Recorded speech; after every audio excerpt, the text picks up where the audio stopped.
ما زاغ البصر وما طغى، نبی کی آنکھ اس وقت نہ کج ہوئی نہ حد سے بڑھی۔ إنه لقرآن كريم في كتاب مكنون لا يمسه إلا المطهرون تنزيل من رب العالمين۔ البتہ یہ کہ حضرت جبرائیل کو ان کی اصل ملکی شکل میں حضور نے اپنی ان آنکھوں سے 2 مرتبہ دیکھا ہے۔ ایک مرتبہ بالکل آغاز میں، جبکہ حضرت جبرائیل جو ہیں ایسے ظاہر ہوئے، حضور اتر رہے تھے غار حرا سے، جبل نور سے، تو آپ کو آواز آئی یا محمد۔ یہ پہلی وحی کے بعد جو فترت ہوئی ہے، کچھ عرصے کے لیے وحی رکی رہی، اس وقت واقعہ پیش آیا۔ آپ نے سامنے دیکھا، پیچھے دیکھا، کوئی نہیں، نظر کوئی نہیں آیا۔ پھر تھوڑی دیر آپ چلے گئے، شاید مجھے کوئی دھوکہ لگا ہے، ایسی میں نے سنا ہے، کوئی آواز نہیں تھی۔ پھر آیا یا محمد، پھر دیکھا 2-3 مرتبہ کوئی نظر نہیں آیا، کچھ خوف سا محسوس ہوا۔ تیسری مرتبہ یا محمد، تو اچانک حضور کی نگاہ اوپر اٹھی، تو حضرت جبرائیل فرشتے کی جو اصل شکل ہے اس میں وہ تھے افق پر، اور پورا افق بھرا ہوا تھا اس سے۔ تو اصل ملک کی صورت میں حضرت جبرائیل کو حضور نے اس وقت دیکھا، اور ایک دیکھا ہے پھر عند سدرۃ المنتہا، شب معراج میں، جب ساتھ آئے ہیں لے جانے کے لیے انسانی شکل میں تھے۔ کوئی سواری بھی ایسی تھی جس کو کہ براق کہا جاتا ہے، وہ بھی محسوس شے تھی، لیکن یہ کہ جہاں انہوں نے کہا 7ویں آسمان پہ جا کر کہ بس اب آگے میری گنجائش، اب آگے آپ کو اکیلے جانا ہے، اس سے آگے اگر میں گزرا میرے پر جل جائیں گے، بے سوز تجلا بے سوزت پرم، اگر یکسر منہ برتر پرم، اگر میں نے اب اس سے آگے ایک بال برابر بھی میں آگے بڑھا تو میرے پر جل جائیں گے، اب آگے آپ کا کام۔ اس وقت بھی وہ ان کی اصل شکل میں ظاہر ہوئی حضرت جبرائیل علیہ السلام۔ ما ضل صاحبکم وما غوا، تمہارے یہ ساتھی ہے لوگوں، یہ محمد نہ بہکے ہیں اور نہ بے راہ ہوئے ہیں، نہ بھٹکے ہیں۔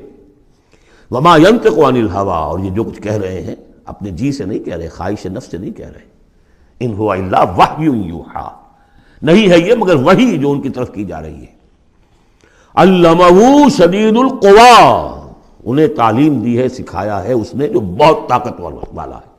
یہاں حضرت جبرائیل ہیں جو مراد ہیں۔ علمہ شدید القوی، یہ قرآن کس نے سکھایا محمد کو؟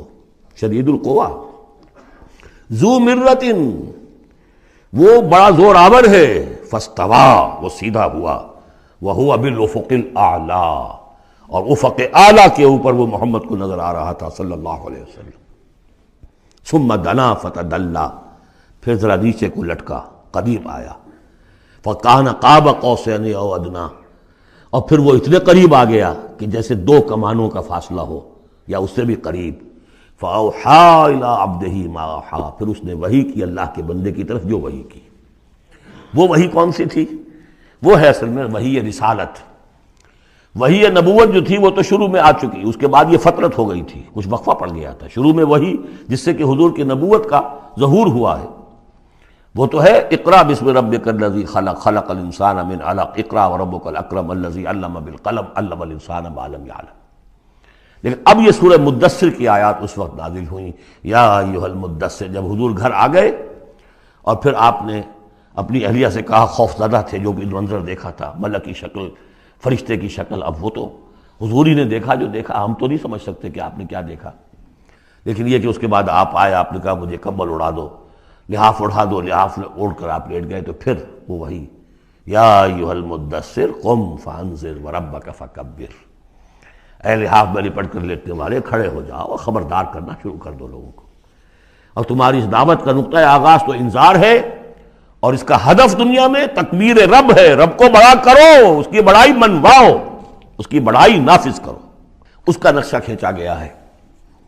علمہ شدید القوی ذو مرۃ فاستوی وہو بالافق الاعلی ثم دنا فتدلی فکان قاب قوسین او ادنیٰ فاوحی الی عبدہ ما اوحی ما کذب الفؤاد ما رأى،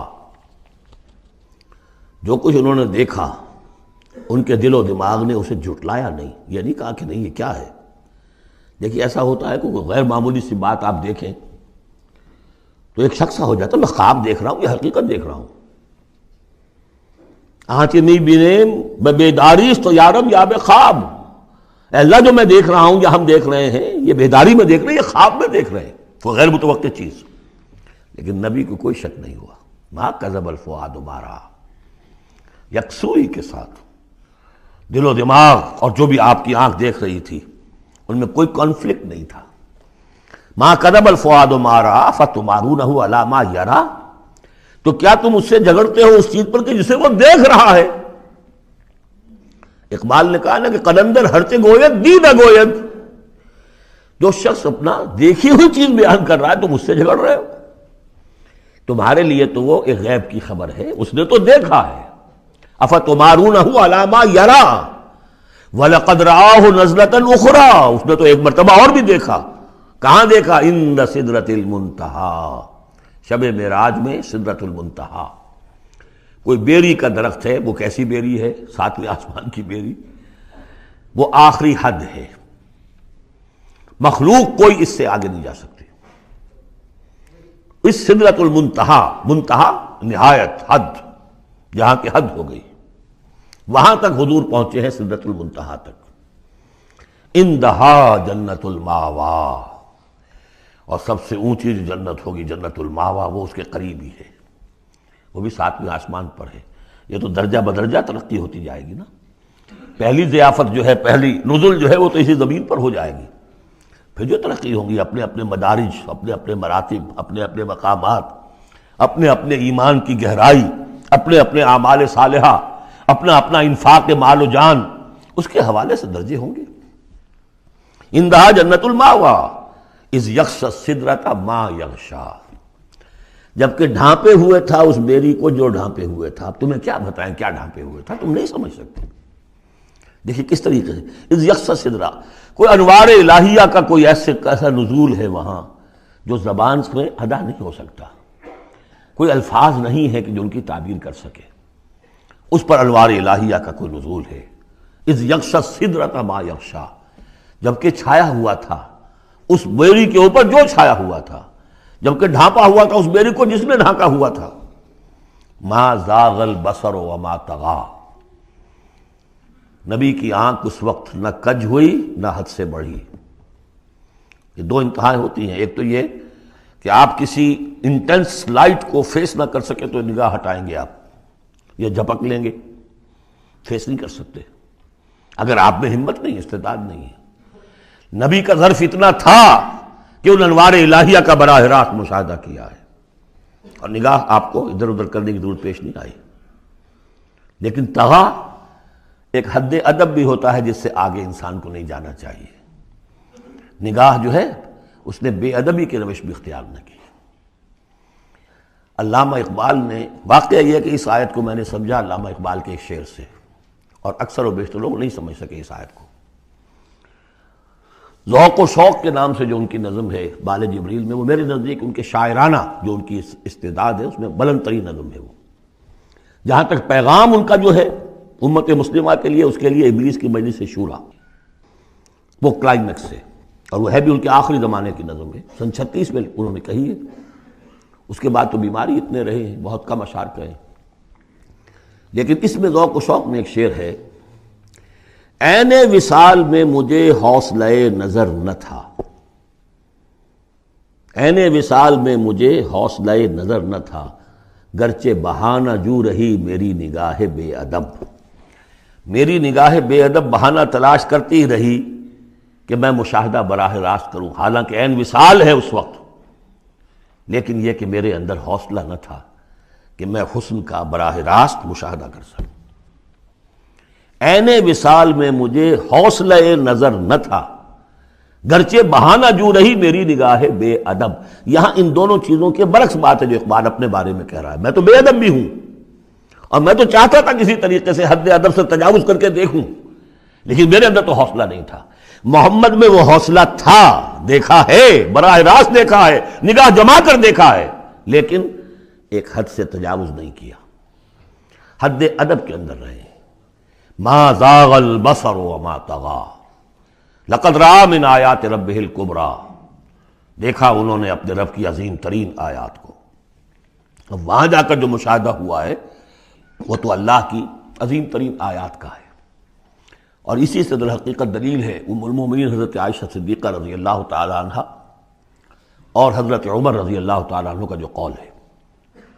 شب معراج میں بھی حضور نے اللہ کو نہیں دیکھا، اللہ کی عظیم ترین آیات کو دیکھا، جو تجلی تھی اس وقت اللہ کی۔ حضرت عائشہ صدیقہ کا کہنا تو یہ ہے کہ نور لا یرا، وہ نور ہے، دیکھے کیسا جا سکتا ہے۔ بہرحال وہاں بھی قرآن جو کہہ رہا ہے وہ یہ نہیں کہہ رہا ہے کہ اللہ کو دیکھا، نہیں۔ جیسے کہ وہ جو شب معراج میں پہلا سفر کا حصہ تھا زمینی، مسجد حرام سے مسجد اقصیٰ تک، سبحان الذی اسریٰ بعبدہ لیلا من المسجد الحرام الى المسجد الاقصی الذی بارکنا حولہ لنریہ من آیاتنا، وہاں پر بھی اللہ نے اپنی آیات کا مشاہدہ کرایا، لیکن وہ زمینی آیات ہیں اللہ کی، وہ برکات جو ہیں زمینی ہیں۔ یہ تجلی جو ہو رہی ہے یہ ہو رہی ہے اس سدرۃ المنتہا پر، آخری حد ہے، مخلوق کی آخری حد ہے۔